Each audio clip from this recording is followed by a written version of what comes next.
Hey guys, so I have been thinking for the past, it's been full moon this week, so emotions have been running really high. But I've been thinking a lot about how I feel when I feel judged this week. I've had a couple incidents where I've felt judged, or I've noticed judgment upon other people, or I've noticed me judging other people. And I feel like judgment, I've definitely spoken about judgment before, but I don't think I've ever made like a full podcast about it. Also, I'm not recording this with a mic. This is just my microphone on my phone, because I left my mics in Cardiff. So if the quality is really bad, I'm sorry. There's nothing I can do about it. But yeah, so I was thinking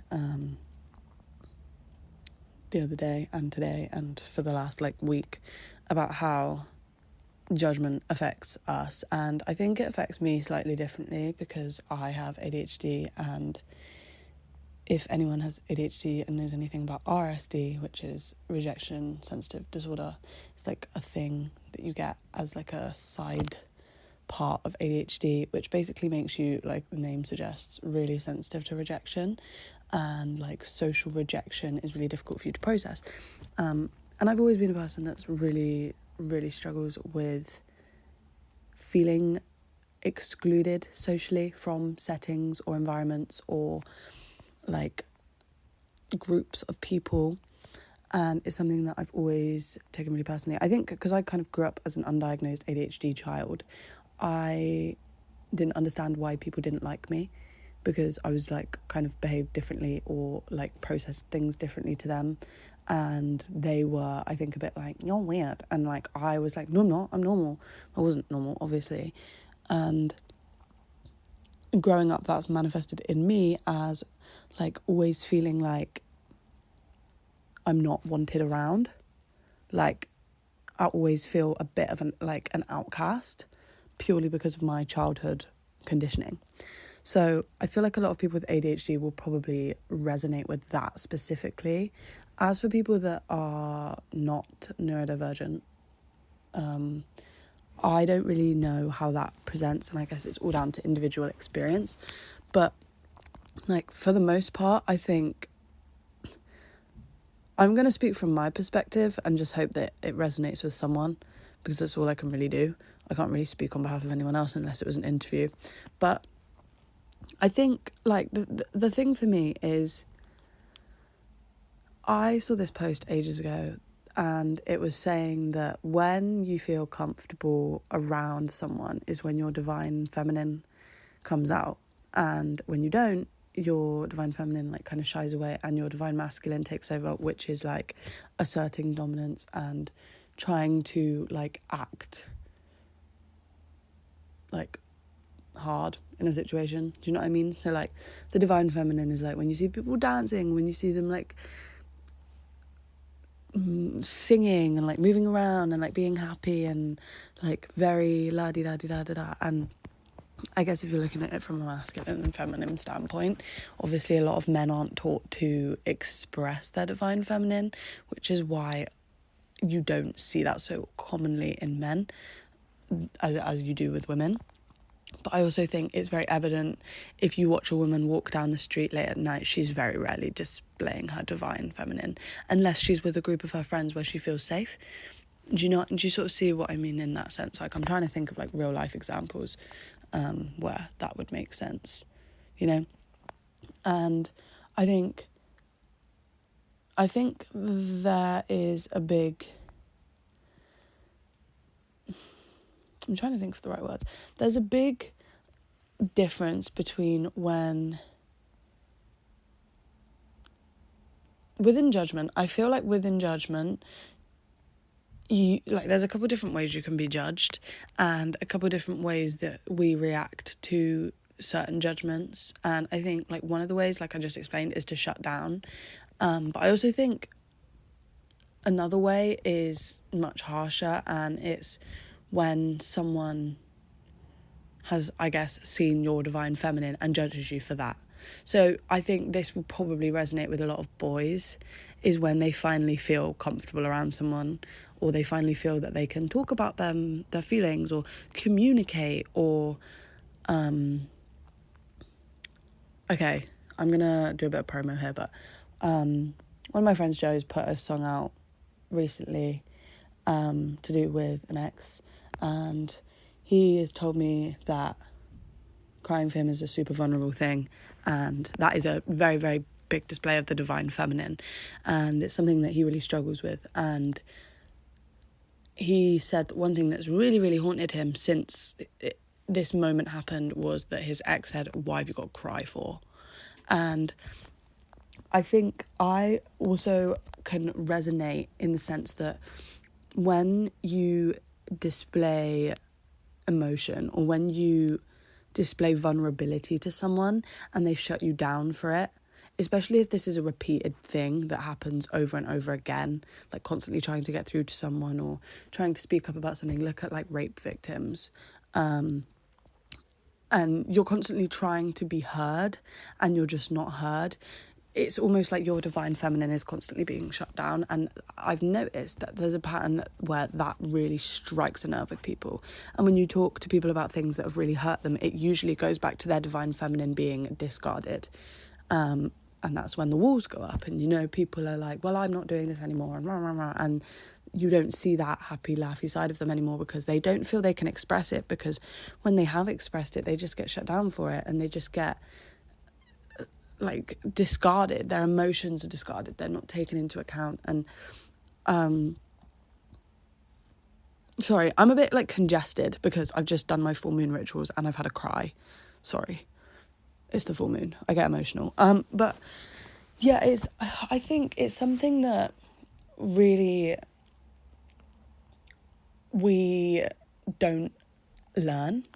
And I know we don't learn it for a reason. I know we're not taught about this in school, and it's really sad because I think we should be, because I think if you look at things, I mean, obviously my trauma is different to everyone else's trauma, but in terms of, I feel like my judgment, times where I've been judged throughout my life, that all the times where it's like cut me deep or it's like made me think have been times when it's either to do with my character or it's to do with where my divine feminine has been shut down or like kind of spoken ill of, you know?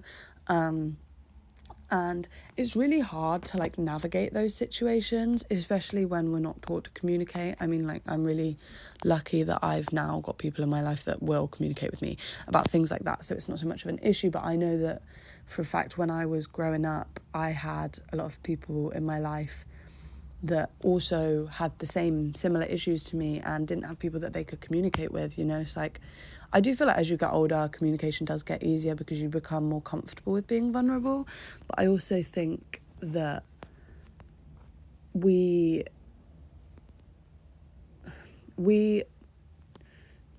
often don't understand how damaging our lack of understanding can be. I mean, like, I feel like a lot of people adopt the mentality of, just because it hasn't happened to me, I don't see why that would be an issue. Or just because I wouldn't be triggered by that, I don't see that it's an issue. And you're making a scene and you're making a song and dance and you're blowing this out of proportion. And quite commonly it's not that people are blowing things out of proportion, or they're not trying to make a song and dance and they're not making a scene. It's that they're trying to communicate and their feelings are being discarded over and over and over again, you know? And when you look at victims of like sexual assault or victims of abuse or whatever, and people say, well, why didn't you come out with this sooner, or why didn't you whatever? And it's like, well, because you didn't want to listen, you know? Like, quite often I feel like people do speak out about things, but they get shut down for it. And I am very much of the belief that things will always come out eventually. Like, I just think, I don't really know what my theory is there. I'm trying to think of like a theory that I can explain it to you in like a metaphor or sense, but almost like, you know how like bubbles will always rise to the top? It's kind of that sort of sense of like you can bottle things in and you can hold it in for so long. You might even carry it through to another lifetime, but one day it's going to come out. And like, I think that's why it's so important to have people that will listen to you, because there's nothing worse than like your deepest, darkest traumas coming out, and then people are just like, well, it's not that deep, is it? Wasn't like that, was it? Do you know, like, that's shit to experience. And I'm sorry for anyone that has experienced that, because it's not nice. And I think empathy is something that a lot of people don't possess. I think one thing that's difficult as well is we obviously all have different trauma. We all have things that make us tick. And I think as a society, we should all be able to empathise, but not necessarily understand, you know? Like, I should be able to empathise that something might be an issue for you, even though it wouldn't be an issue for me, and vice versa. And I think that's one thing that, honestly, like, our parents' generations have put into us, and it's not just them, it was their parents and whatever, because we've always been taught, well, there's children in Africa starving, someone's got it worse than you. And yes, while someone may have it visibly worse, it doesn't mean what you're going through isn't also valid. Like, it's not mutually exclusive, you know? Like, I think there's a huge lack of empathy and a lack of understanding, especially when it comes to being judgmental and just not understanding where someone's coming from, especially if they're trying to be vulnerable with you. And I think a lot of courtesy could be like introduced into friendships and relationships. And like, if someone's trying to open up, or if someone's trying to vent, or if someone's trying to explain how they feel about something, like, to like just listening instead of judging and putting your expectations of what you would do in a situation or how you would behave onto that person. Like, I had a conversation with one of my good friends the other day, and I was saying, like, I feel like sometimes people expect us to behave how they want us to behave, not how we behave. And I mean, I do this all the time. I say, well, why would they do that? And then like someone's like, because that's just how they behave. That's what they know.